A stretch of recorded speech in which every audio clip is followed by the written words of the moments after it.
আপনারা বিরোধী জোটে আছেন এবং স্বাভাবিকভাবেই সরকারের ভুল ত্রুটি এগুলো তুলে ধরা বিরোধী দলের কাজ। সংসদের একটা অধিবেশন হয়ে গেছে, সেখানে কিন্তু বিরোধী দলের যারা সংসদ সদস্য আছেন, আপনার দলের যারা সংসদ সদস্য আছেন, তারা কিন্তু তাদের মতো তুলে ধরার চেষ্টা করেছেন। এর বাইরে জুলাই সনদ এবং গণভোট, এই দুই ইস্যুতে কিন্তু বিরোধী দল আসলে আন্দোলনের মাঠেও আছে এবং একটা মহাসমাবেশ হলো জুন মাসে, আরও অনেকগুলো মহাসমাবেশ আছে।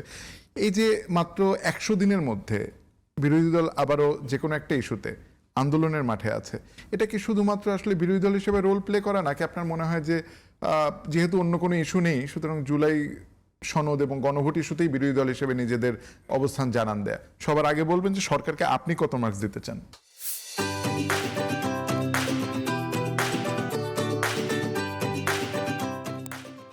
দেখেন, আপনি অনেক কঠিন একটা প্রশ্ন করছেন, সরকার 100-র মধ্যে কত দিতে চায়।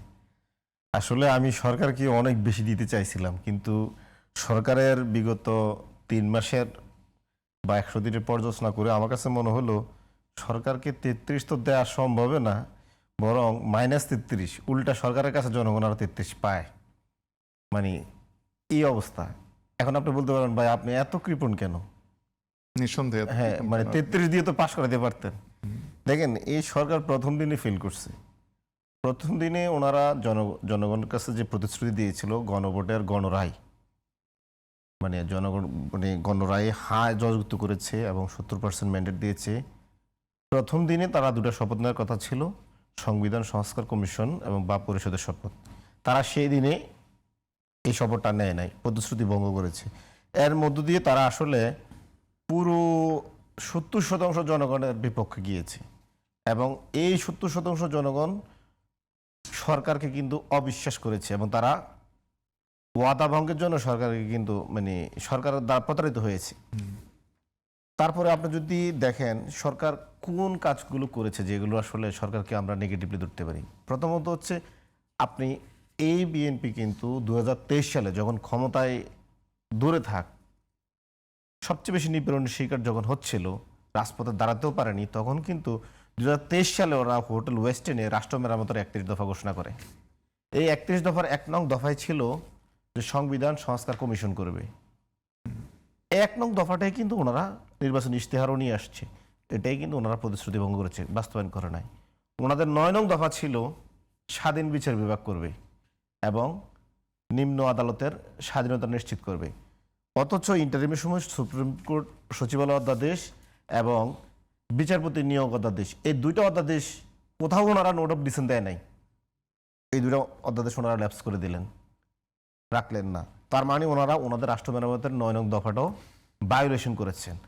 এবার আসেন ওনাদের রাষ্ট্র মেরামতের 21 দফা, যেটা ওনাদের নির্বাচনী ইশতেহারও আছে, যে স্থানীয় সরকার অনির্বাচিত কেউ থাকতে পারবে না, এমনকি সরকারি কোনো আমলা প্রশাসক হিসেবে থাকতে পারবে না। এটা হচ্ছে তাদের প্রতিশ্রুতি ছিল রাষ্ট্র মেরামতের 31 দফায়, ভিশন 2030-তে এবং নির্বাচনী ইশতেহারে।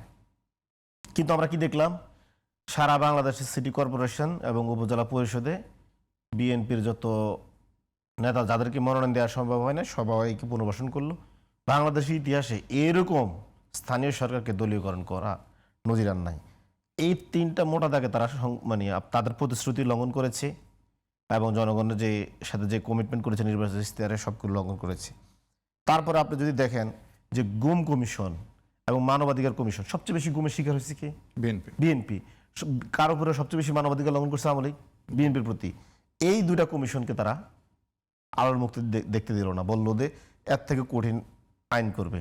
অথচ আমরা শুনছি যে আইন শৃঙ্খলা বাহিনী, যেই সংস্থা বা যে প্রশাসন মানুষ খেয়ে ফেলে, গুম করে ফেলে, খুন করে, ওই মানুষ খেকুদেরকে আবার থেকে অনুমতি নিয়ে আবার এই গুম কমিশন করবে। যে গুম করে তার থেকে অনুমতি নিয়ে কি আপনি আসলে তদন্ত করতে পারবেন? এটা কি সম্ভব কখনো? মানবাধিকার কমিশনটাতে আপনি করলেন না, বা এটাকে আপনি দুর্বল করে দিলেন, এর দ্বারা ক্ষতিগ্রস্ত কে হলো? আপনি কি মনে করেন, বিএনপিকে উদ্দেশ্যে বলতে চাই, আপনার কি মনে করেন আপনার কি আজীবন ক্ষমতা থাকবেন, বিরোধী দলে যাবেন না? এই যে মানবাধিকার আপনাদের উপর একবার লঙ্ঘন হয়েছে 17 বছর, আবার যে হবে না, আপনাকে ভেবে নিয়েছেন আপনারা আজীবন ক্ষমতা থাকবেন, আমরা সবসময় বিরোধী দল থাকবো বা অন্য কেউ এখানে ক্ষমতা আসবে না। এটাও তো তারা আরেকটা প্রতারণা করলো। তো এই জিনিসগুলো যদি আপনি চিন্তা করেন মোটা দাগে সংস্কার প্রস্তাবনা মানে 95% বিএনপি অস্বীকার করেছে। তো আপনি এরকম একটা গভর্নমেন্টকে কিভাবে আপনি 33 দিবেন? আমি তো বললাম আমরা উল্টা আরো -33 বা 33 পাই, যদি কেউ ভালোভাবে হিসেব করে আরো বেশিও নেগেটিভ মার্কিং হবে। তারপরে যদি বলেন যে ভাই আরো কিছু তো বলা যায় যে সরকার আসলে কি মানে সুশাসন দিতে পারছে কিনা। দেখেন বিএনপি ক্ষমতায় আসার পর থেকে আওয়ামী লীগের আস্ফালন শুরু হয়েছে। আওয়ামী লীগ এখন লাঠি মিছিল করে। ইন্টারভিউর সময় কিন্তু দু এক জায়গায় মিছিল করলেও এত বড় আকারে করার সুযোগ পায় নাই। বিএনপি ক্ষমতা আসার পর থেকে বাংলাদেশে অনেক জায়গায় আওয়ামী লীগ তার দলীয় কার্যালয় উদ্বোধন করছে বিএনপি নেতাদের নিয়ে। আপনারা সুশাসন দিতে পারেন নাই। বিএনপি ক্ষমতা আসার পরে দ্রব্যমূল্যের এখন ঊর্ধ্বগতি হয়েছে।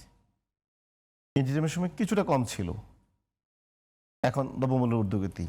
আর যদি আপনি বলেন যে নারী এবং শিশুর প্রতি যে এখন সহিংসতা চলছে, যে গলা কেটে ফেলা, মানে ধর্ষণ করে রেপ করে মেরে ফেলা, এটা তো বাড়ছে। এগুলো তো আইন শৃঙ্খলা পরিস্থিতিতে অবনতি হয়েছে। এছাড়াও 5 আগস্টের পরে বিএনপির দলীয় কোন দলে যে 200 নেতাকর্মী খুন হলো, টিআইবির রিপোর্ট অনুযায়ী টোটাল ভায়োলেন্সের 91% বিএনপি দ্বারা, 17% আওয়ামী লীগ দ্বারা। এর দায়িত্ব বিএনপি নিতে হবে। এই ভায়োলেন্স কিন্তু কমছে না, দলীয় কোন্দল কিন্তু কমছে না। তো এই যে এখন দেখেন সারা বাংলাদেশে মানে গরুর হাট নিয়ে বিএনপির দুই গ্রুপে যে সংঘর্ষগুলো ঘটনাগুলো ঘটছে বা এই হাটগুলোর দখল নিয়ে, তো এগুলো তো বিএনপিকে দায় নিতে হবে।